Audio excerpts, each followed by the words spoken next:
All right, ladies and gentlemen, welcome back to this Coldcast presentation.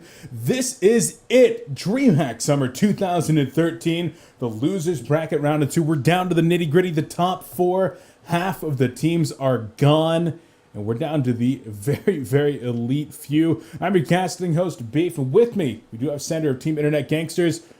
Sender, we're here, man. Yeah, we're finally here. We're at our last match of the day, and it should be the best one we've had yet. I'm definitely expecting it to be so. We were planning on casting SG versus SGEU, that is, versus vdT yesterday, but ended up not being able to cast that one. We're kind of disappointed about that, but hell, now we get a best of three between these teams. It all worked out in the end, and I am super, super excited for this one. Yeah, it's going to be the battle of the 15-year-olds. Which one will come out on top? You got Zion Hellborn. You got Zergo on Legion. Yesterday they did a little 1v1, and Zergo came out on top. But now it's a team game. We'll see if, Zai can get some revenge. Yeah, going to be good. Haxerin and Pee-wee, the two top carries in terms of the GPMs, looking at stats. I mean, take that with a grain of salt, but certainly should be real fun here. The battle of a team with a ton of experience versus the raw skill and potential that this vdT team has shown. We'll see how it goes as we get into game one. One of these teams going to be going home. The other advances into the money. So this is a top three match. By winning this, you secure yourself, I believe, $3,500. If that's true, that's pretty big. But I don't think any team at this point is willing to settle for third. They want to get to the main stage. They want to get the big check. They don't want the small check. They want the big check, Beef.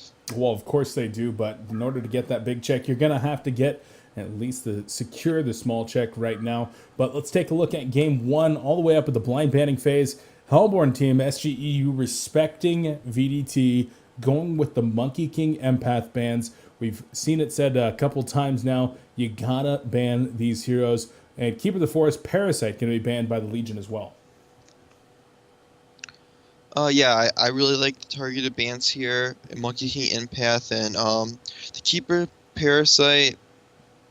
I don't know. I don't necessarily agree with those bans, but it's probably going to work out for them. The lockpick phase looks pretty interesting. Both teams have a jungler, and both teams have quite a bit of suicide options or mid options, and I'm going to be surprised. I'm not sure what routes these teams want to go. Could see the first pick Tempest followed by the Ophelia Rally, but there's a lot of options right now for either. Yeah, there certainly are. Some of those being narrowed down here by the bans, though. Engineer as well as Scout and Magma is going to be banned out by VN Sensation, so I'm going to get rid of definitely some heroes that Zai as well as Fitzky have been known to play. And of course, Limp Smack, not too bad as well. Fade, Deadwood, and Pebbles, so some melee initiators removed by SG, trying to limit the amount of heroes that Zergo plays. Definitely some targeted bans there. And this MOA, I suspect this will be a support MOA. It's not really PUE standard. It's also one of support's secondary support. It's one of his secondary go-to supports if Empath is banned out.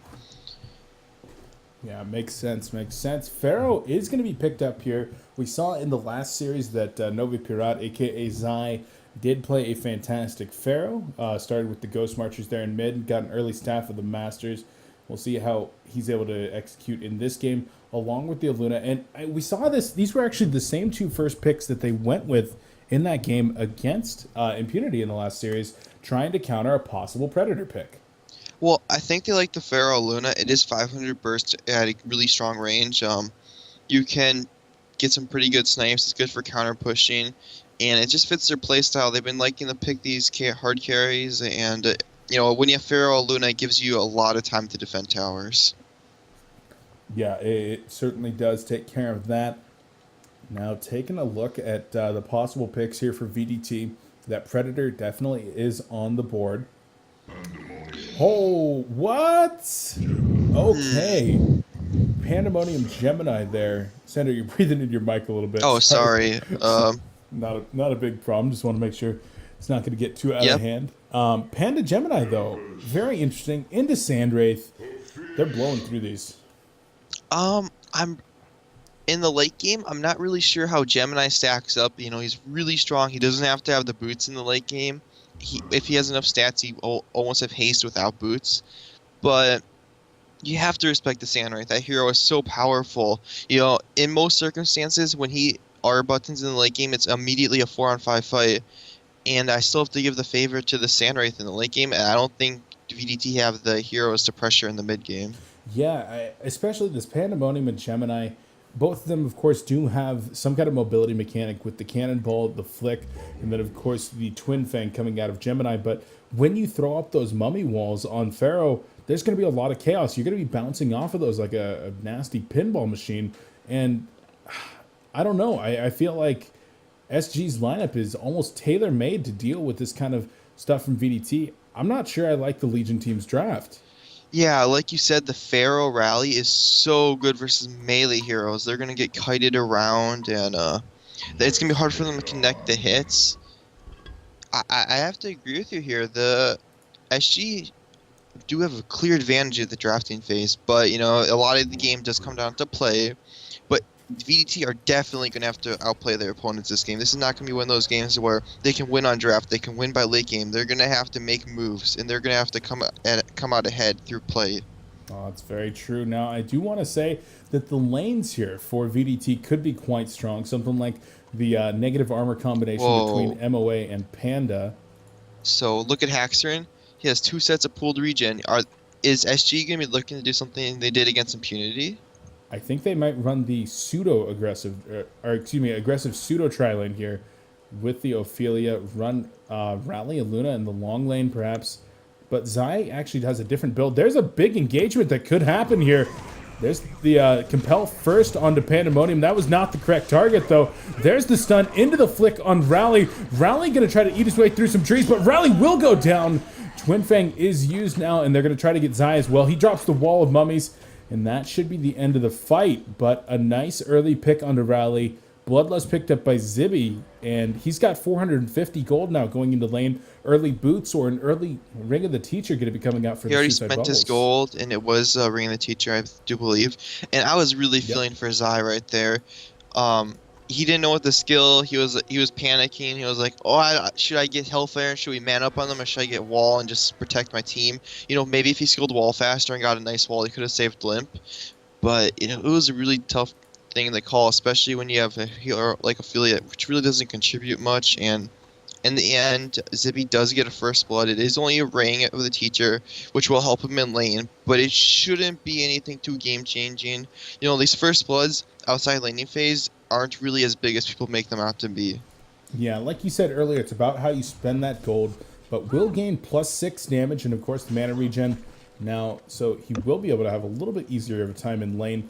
The bigger issue here, I think, would be Pharaoh not having Rocket. You talked about him working with that skill build, but he's not going to be able to pick up any CS in this lane. I'm not sure if he would have been rocketing or trying to get lane control otherwise. But either way, he will be going up against Gemini now. And Gemini a little bit protected here. I don't know. I think Pharaoh's going to have a hard time. What do you feel about VDT allowing the Panda to be sacked 1v2 middle? This is what I was talking about earlier when I was talking about the playstyle of VDT. They really like to put the solo mid, so that's why. Oh, a little bit of action, but he should be okay. Yeah, he's but actually playing aggressive in a 1v2. Well, it's just because how the lane was positioned and there's creeps, but the rally really fits their playstyle. Not only is it Zergo's best hero, but he can 1v2 really well. But I don't really like this playstyle when you have a Panda solo mid. I feel like you're sacrificing a little bit too much. I think he's going to end up playing this very similar to that rally, though, with both an initiation and escape mechanic in the flick and cannonball. I think he might actually have a pretty good time here against Rally Aluna. You know, they have that stun on Rally, but until he hits level 5, 7, that's not going to be a long enough duration stun for them to pound in auto attacks and kill the Pandemonium, provided he has not burnt his cannonball on something dumb. True. And I would actually like to see support rotate middle. I think Gemini does have enough of an advantage, and he does. Okay. Top lane, Bubbles taking some pressure at the hands of Ophelia. Minotaur trying to get in there and not going to use the stun. Ophelia waiting and actually will just hold it. Instead, just throwing bubbles down to about 30% life. Bottom lane, Gemini has to Twin Fang backward as he was taking a lot of damage from creeps. But so far, VDT's lanes seem to be working out. I do like what Minus was doing in the top lane. He was sacrificing his farm a little bit, but in return, he was shutting down the bubbles, forcing him out of lane, and it's gonna make a huge difference. He have a level 4 Sandwraith, a level 2 bubbles right now. Yeah, so Hax having a good time, and I also like that Hax has gone for the deserted build, not putting points into the dissipate yet, going for the much more aggressive damage-oriented route on Sandwraith, currently dealing an extra 25 bonus true damage when he's attacking a hero that is by itself. So we have support in the top lane. I'm not really sure what he's trying to accomplish here. I think that he might have been trying to catch out the Ophelia. Bubbles had put in a lot of damage onto Ophelia, and if support was able to get 2 spells onto him, Ophelia could have died with a Shell Surf from Bubbles. Right, but like my point of view is normally that kind of thing doesn't happen, and I feel like he was going up there before Ophelia was taking the damage. So, I mean, I just feel like he'd have better serve time at the middle lane. Right now, he's not really achieving anything for his team. He might try for a kill here onto Oath. The Minotaur going to be coming in maybe with a stun. There's a stun, so no Acid Bomb will be dropped. Ophelia back down to 50% life once again. And they do steal a creep kill, but here comes Sandwraith with the Desert's Curse. He almost certainly will. The Forked Lightning going to be used, and he will go down. So, yeah, like you said, very questionable. Aluna and Rally did start rotating up there as well, so Panda gets some farm in the middle lane. But, I don't know. That was not necessarily death on the level 2 MOA. So, because of, he actually, support's presence did do one positive thing. It made Minuts have to get a health potion. It did force him to pull the camp, and as a result, Bubbles was getting zoned out a little bit, but now the lane's going to push. So he did give Sandwraith the free kill, but now Bubbles will enjoy some creeps in the tower, at least. Yeah, he's going to get a lot of farm. He's going to get relatively close to level 6 here off of these couple creep waves. Bottom lane, Pharaoh is going to go down. No, nice compel going to be coming in. The Dragon Fate. Oh, bad mummy wall coming in from Novi Pirat. They're trying to turn it around, but Gemini looks to escape. Rally has another compel in 4 seconds, but the split up here, Gemini going to try to recombine. Not going to happen. Pee-wee will go down. Rally drops to Pandemonium. Sandwraith ports in as well. Do they have any stuns or slows available? Nothing from Master of Arms. They go on to Ophelia instead. Pandemonium has another cannonball in 2 seconds. The slow from the Catman Champion and a nice block. Zergo going to have to cannonball into the Kongor pit here momentarily. Not going to happen. The Desert Curse on Haxer finishes him off. And that was not the fight that VDT was looking for. But they still do have Bubbles now farming that top lane, and Sandwraith did have to rotate. But it's worth it. I mean, I don't think VDT are used to playing against Sandwraith. They didn't play around the Sandwraith. He's level 6, sure he has low health, but you saw just having good positioning, getting off a couple of daggers, he was able to make a huge difference there, and VDT definitely get paid, or, they lost 2 hero kills, so definitely a great move for Haxerin. And I don't know, Gemini moving and trying to get that kill onto Pharaoh, that's great. After that, though, getting caught out and then splitting into the dogs, it just didn't work out very well for Pee-wee. I guess that he was probably going to be dying one way or the other there, but overall, kind of rough. Bubbles up top, going to have to use the Shell Surf to get away from Sandwraith before potioning up. Very close to level 6 now. Did just finish up Steam Boots as well. And Master of Arms is going to come up with the support. This is a level 3 Master of Arms, and does have 1 point in the charge shot, so a pretty slow, low stun duration on that charge shot. Don't think they're going to get a kill on Sandwraith. Yeah, I don't think they can kill him, and, well, maybe they could, but there's also the risk that they don't get the kill, and they're wasting a lot of time. You'd expect a lane ward by now. He hasn't really bought a counter ward, so just more wasted time, and as a result, Zergo is only sitting at 200 gold per minute. I mean, Limp's not really free farming because of that death and an earlier death, so he's only at 285. So the mid lane's actually pretty even considering how crazy this game is at the moment. Yeah, I have to say, Zergo has done a very good job in this middle lane, making sure to pick up both the CS and the levels, sitting at 19 and 3 CS currently. Was able to get that early bottle, got the boots delivered as well, and he's done a great job of being active at 2 assists as well. So very well played.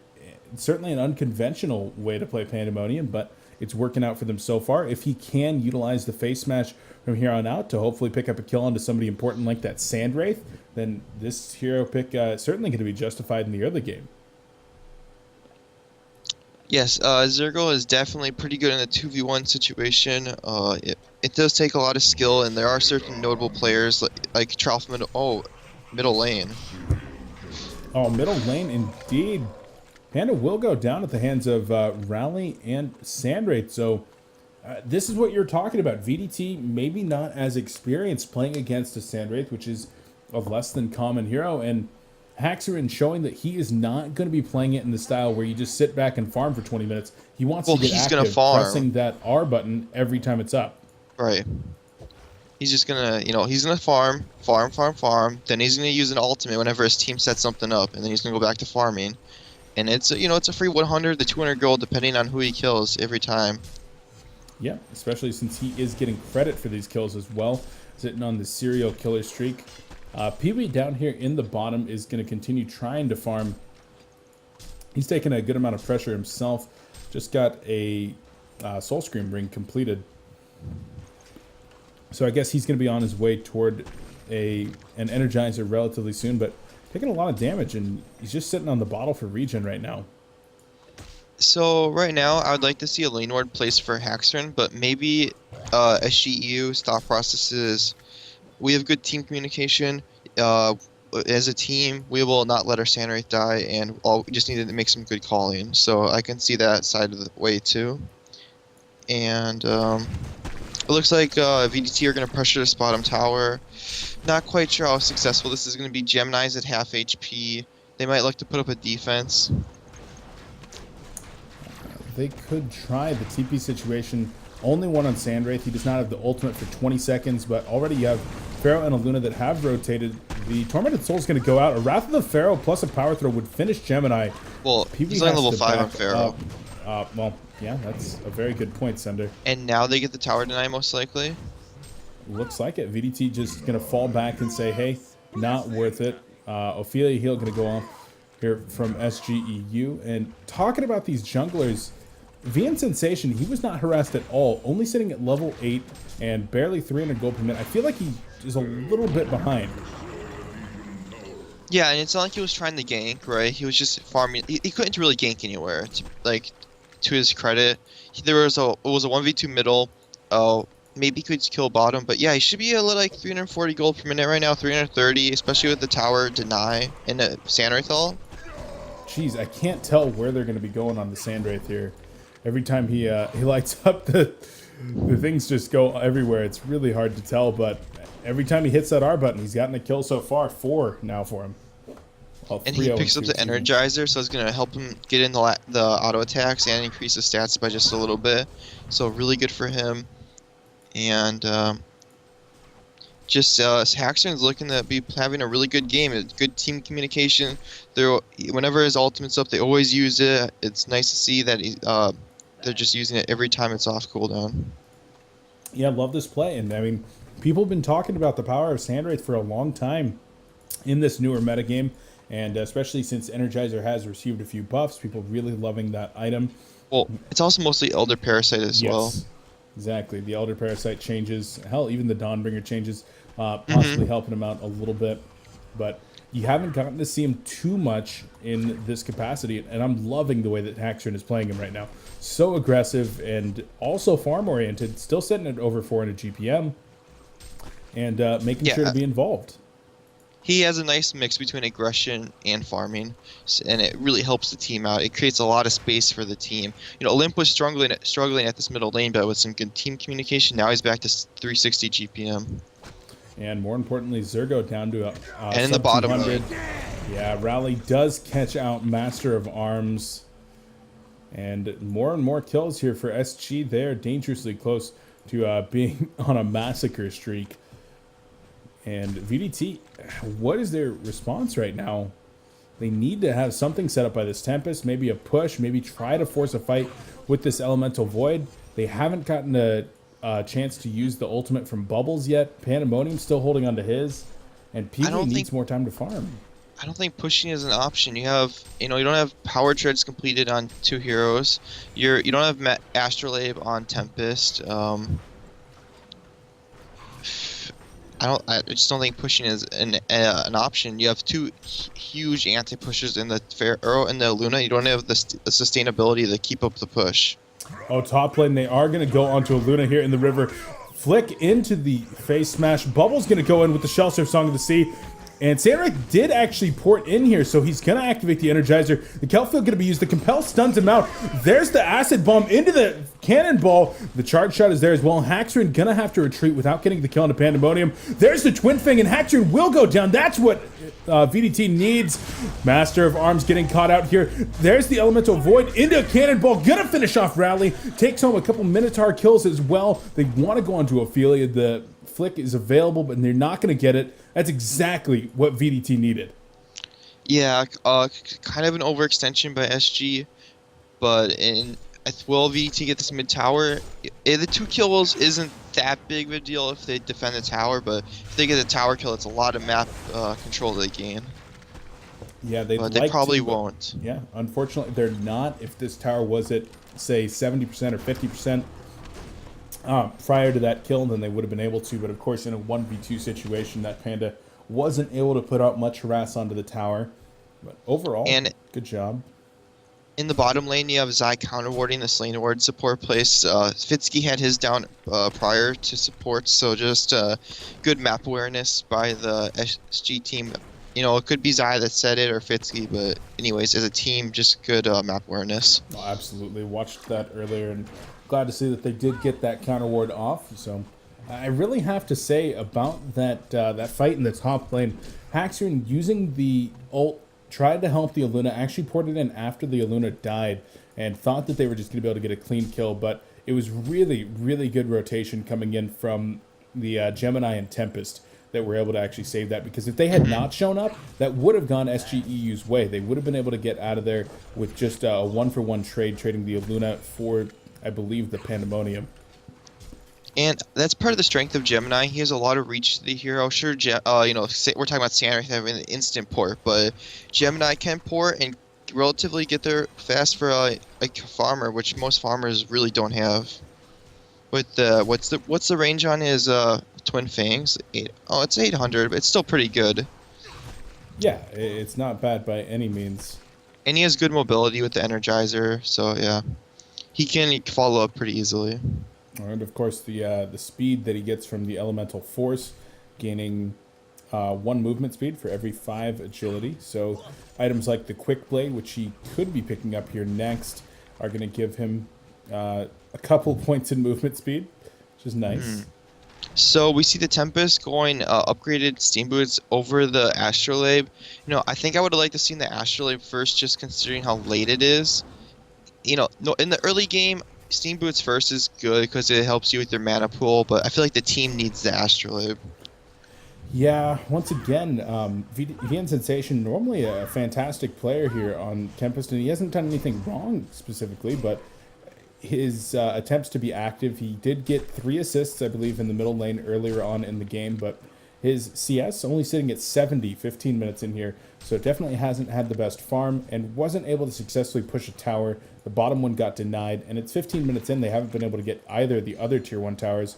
Speaking of those, they look like they bottom want lane to trade middle, but bottom is going to get gone on here.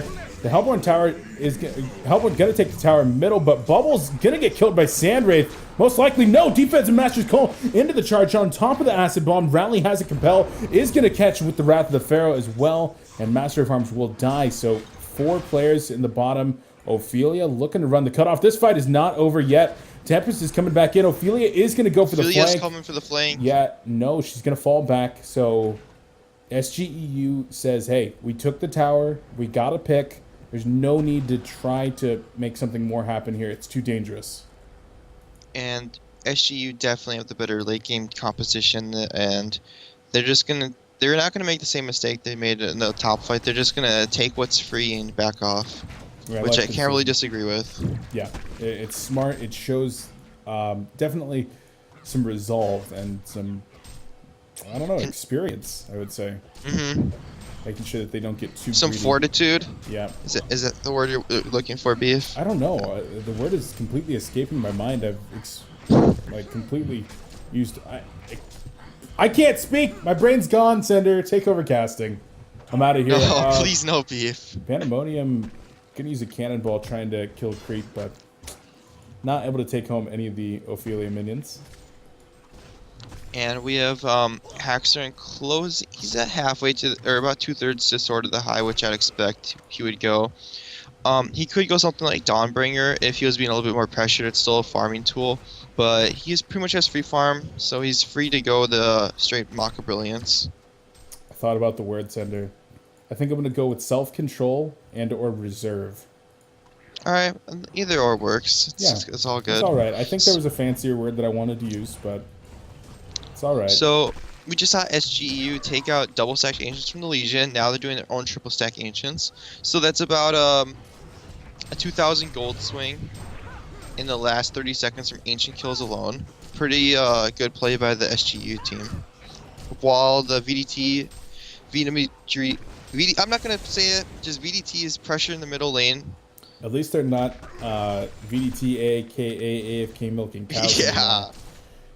That, what is that it? was Vietnamese Dream Team. Vietnamese There you go. Dream Team, there you go. And looks like Pharaoh did want to maybe try to get a hook middle lane onto the Gemini Dong, but he gets out of there too fast. Astrolabe is just completed on Tempest, so that's a nice team fight item on VDT's side. And we do see the bubbles finishing up the portal key, but I don't really think they can kill their prime target.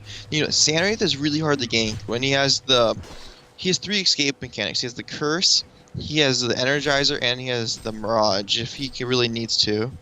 So it's kind of hard to catch him out of position.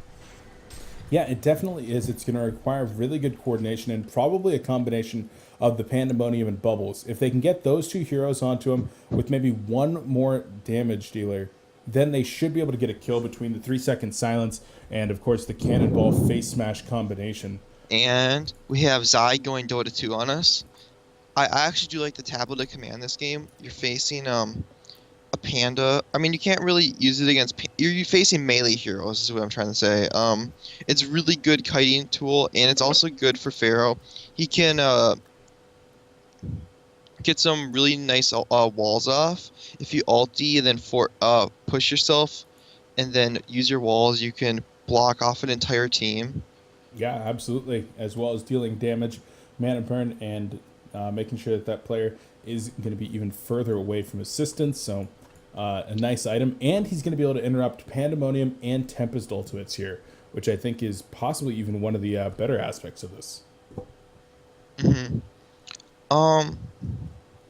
Do you know if while the mummy, say, if you push, say, this Panda and he's ulting with you say if you pushed him with your walls, would that cancel? I believe so. So he could be a little fancy this game. He could, like, say, ulti someone and then, like, wall the Panda, and just some little cute plays he could pull off. That could be very fun indeed. Right now, just waiting on some DCs, unfortunately, for the VDT team. VDT team, I can't. That's like saying ATM machine. That's the Vietnamese Dream Team. It's not working out, Sender. The warding position in this game is really passive. It feels like both teams just want to secure their own farm. However, I feel that favors the sGeu side. I'd have to give them the late game. They have Kongor, they have the better late game carry, and they have the better supporting cast. Yeah, I can agree with you there. Bottom lane, Pandemonium is going to get taken out. Kelfield onto 2. Sandwraith could be in some trouble. TP out on Rally. They are going to get the charge shot on Rally. The Acid Bomb not doing a whole lot, and he's sipping on the bottle, has another Compel. And he's going to portal key away, so he's gone. And Peewee might be in some trouble. Oh, Peewee going hard. But there's the wall of, there's the push to get a wall of mummies. So Gemini is going to get caught out and killed by Novi Pirat. This might be a Kongor kill. This should be huge momentum for the Hellborn side. Yeah, they're definitely going to be looking for this Kongor kill. The creep's not being managed quite perfectly, so Kongor was smashing around, but with this many melee heroes, they don't really care. Hellfire going to be Haxorn's up in not 3 even seconds. there. Yep. So they're going to give Token of Life probably to the rally, I would assume. Haxer might come over there, but they might think, well, we don't really. He doesn't really need it. He keep farming, but we'll just have to wait and see what they decide. Looks like it will go to rally. Haxer just too busy farming up top. And speaking of Hax, at 4,000 gold now nearly. So that Mock of Brilliance, if he chooses to go that route, could very well be on the way. Other options, of course, could be going Dawnbringer. Nope, Sword of the High just picked up. So Mock of Brilliance probably going to be about 23 minutes here for Hax. And that's going to be a huge team fight item. He won't be interrupting. He'll be interrupting one portal key, but it's just going to do so much damage. It's going to drop MOA. I mean, it might kill him, or he might have to use the red shield on himself. And it's going to be a huge hindrance to bubbles. And this Tempest will be very hard pressed to get a good ultimate off versus the Pharaoh, versus the push, versus the Mock. And it's just going to be a very tough game for a lot of these players. Well, it definitely is. And I don't know, vdT, they've got their work cut out for them if they do want to make a comeback in this game. Pee-wee, unfortunately, he's not got the greatest farm right now. We've seen him all tournament long looking great, but 285 gold per minute currently. What's up, Look at this middle lane. You see this lane ward placed by both players, and Fitzky's was placed like 6 seconds earlier, so I expect to get... Actually, it might not get counter-warded if support placed it from Fog of War, but it's a thing to look out for. That's what I love about having a support player on. I mean, I'm a support player myself, but I don't always notice all these little tiny things about exactly who placed it first without having to check the timer and stuff. Sender, you're so smart. Love having well, I may have checked the timer, but... Well, and you started talking about fog and stuff, so I assumed that you might have seen the actual placement. I don't know. Either way. Well, at least when I'm placing wards in competitive games, you know, the most important thing is, can I place this ward from an angle they won't see me place it from? And that's usually like that's pretty much the most important thing about placing wards in competitive play. There you go. Tips from Sender, one of the best supports in the entire world. So make sure to take that to heart in your next TMMs, guys. Mock of Brilliance was just finished, as well as an Abyssal Skull on Ophelia. Speaking of Ophelia, she's taking some pressure at the hands of Bubbles in the bottom lane, but Sibby will just fall back after cleaning up a couple creeps. The thing is, if vdT want to make a move on any hero that's not Sandwraith, you have to factor in the Sandwraith. Yep. You have to factor in, can we handle this hero plus Sandwraith? So that means you have to bring in, at times, probably 4 players just to kill one hero. Mm-hmm. And even if you're not factoring in just the Sandwraith, with all the map control that is up still for sGeu, if you're ganking in the middle lanes and top lanes, you got to consider even more than Sandwraith, as TP support could very well be on the way quite quick. And yeah, Pharaoh does have the 3,000 reach at level 1? 3,000, yeah. 2,000, my bad. 2,000, 2,500, 3,000, yeah. Yeah, that's a little bit of a mistake on my part, considering I play that hero a lot. But, you know, Wrath of the Pharaoh, at least for me as a player, it's like I know things as I play them, not necessarily all the numbers as outside the game. If that makes sense to you. Oh, I know the feel of everything. Exactly. I get you on that one. I remember when the cast range indicators came into the game, I actually got confused on some heroes because there was just like this thing that was telling my brain, do it right here, and I'm like, no, I just want to do it by feel. But it is quite nice on some heroes as well. Either way, bottom tower will go down. vdT gonna try to get a trade here. I think SG will look to push the tier 2 bottom, and actually no, they want to defend the tier 1. They're gonna go for this. Tormented Soul gonna give vision. There's one more TP coming in. There's a player walking here from the bottom river, and looks like they will probably get this deny. Yes. vdT gonna fall back with their second tower being denied from under their hands, man. Right now, I would like for sGeu to rotate everyone but Sandwraith back to the bottom lane, clear out the jungle, have Sandwraith push up top, and then take this tier 2 tower bottom. Oh, Ophelia could get caught out right now. She walked right by a ward, but Pee-wee just a little bit too scared, unwilling to use the Twin Fang, and that was probably the right decision because they're doing exactly what you said. They're rotating everybody but Haxer into the jungle, going to work on clearing it out, and then they'll just allow Haxorn to join a team fight after they've started this push. And Pewee didn't really have the vision to know if it was an overextension or not. I like the fact that he played a little bit more reserved here, because if he went for that, it probably would have led to his death. Yeah, so good call by the dog. Bubbles is hanging out in top lane. Gonna use the Shell Surf. Sandwraith not gonna choose to man up That on could him. have Yeah, been I was his gonna death. say, I was He should have gonna... died right there. But, you know, Hax's thinking is probably he's baiting me, right? Like, no player in his right mind would make that mistake. But that was not bait, unfortunately for Haxor, and he missed out on a free kill right there. It's the way it happens sometimes. I remember watching Complexity Scrim in Vegas, and they kept saying, no, there's no way he's up there by himself. There's no way he's up there by himself. It's bait. And they said that like 5 times, and every time he was by himself. Like, no support whatsoever. A lot of the times, at least for myself recently, when I think of those things, I try to, for specific players, I've tried to look back at their games from an observer's point of view and try to get a better feel for the player and just to know when, so we can read them better as a team. And it's actually helped me a little bit. There you go. Sender, the cerebral player. Getting all inside of everybody's minds.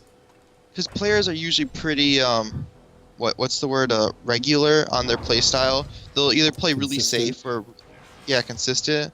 They'll either play really safe or really aggressive with their farming. Well, sGeu knocking down the 5th tower there in the middle lane. Deep Ward going to be placed by Fitsky. That probably was scouted out. He might have been just barely behind a tree, but good chance that one will get counter-ordered. Oh, Compel going to be going out, and Gemini going to drop instantly at the hands of Pharaoh. And Tempest does port out, just barely. So we see Tempest picking up this Soul's Bulwark. I heavily disagree. I think a pushbook would be way better suited, help him a little bit with mobility, and help against the Pharaoh at the same time. Oh, I absolutely agree. This Soul's Bulwark is a very, very odd pickup. You normally see that on somebody like the Pandemonium. He's going for that Shrunken Head, though. Going to be finishing that one up at about 1,200 gold. sGeu actually going to work on their 5th tower now. I thought they had dropped this one in the bottom. I was incorrect in that. And it looks like vdT going to try for a trade once again. Sandwraith and Pharaoh doing some Ancients. So we have Haxorn almost finishing his Geobane if that's what he wants. I actually do like Dawnbringer more on Sandwraith if you don't need the Geobane to get out of something. Because I just feel like the Dawnbringer is good for your chasing, it's good for connecting hits. And what could he actually use that Geometer's Bane for? I actually don't mind it here. He can disjoint the charge shot. He can get out of the silence. He can get out of the glacial blasts. True. Okay. There are some. Yeah, it's very valid here. I'm just a fan of the Dawnbringer on Sandwraith. I know. Me too. Me too. But it's all right. Soul's Bulwark plus a Warp Cleft picked up on Rally, so about 1,000 gold away. He could be in some trouble here. They're going to try to go for him. The Kelp Field is going to be used. Elemental Void as well. Gemini going to show up, but a nice push stick coming in. Make sure that Sandwraith will survive. They're going to try to go for a counter kill. TPs are going out here, but Tempest and Gemini both could be interrupted. Meteor going to drop. Down goes Gemini. Tempest, Pandemonium are dead. Bubble's going to try to get out. He shell surfs up onto the high ground, but I mean, that might have been the final straw here. You know, I'm glad they went for that. It was one of those moments, well, we're really behind, and this might be an opportunity for us to get back into the game. It didn't work, but it's the kind of move they needed to make at the moment of the game. And I was watching MOA during the Sandwraith ultimate. It brought him down to 400. It was like 350 HP just from auto attacks and the Mock of Brilliance. Yeah. Absolutely insane. Tower number 6 drops. It looks like Sandwraith... No, somebody's going to be sent back to base. That was the Pharaoh to pick up a Staff of the Masters. So Zai showing he really does enjoy getting this item. Wanted to get the 20-second cooldown on his ultimate.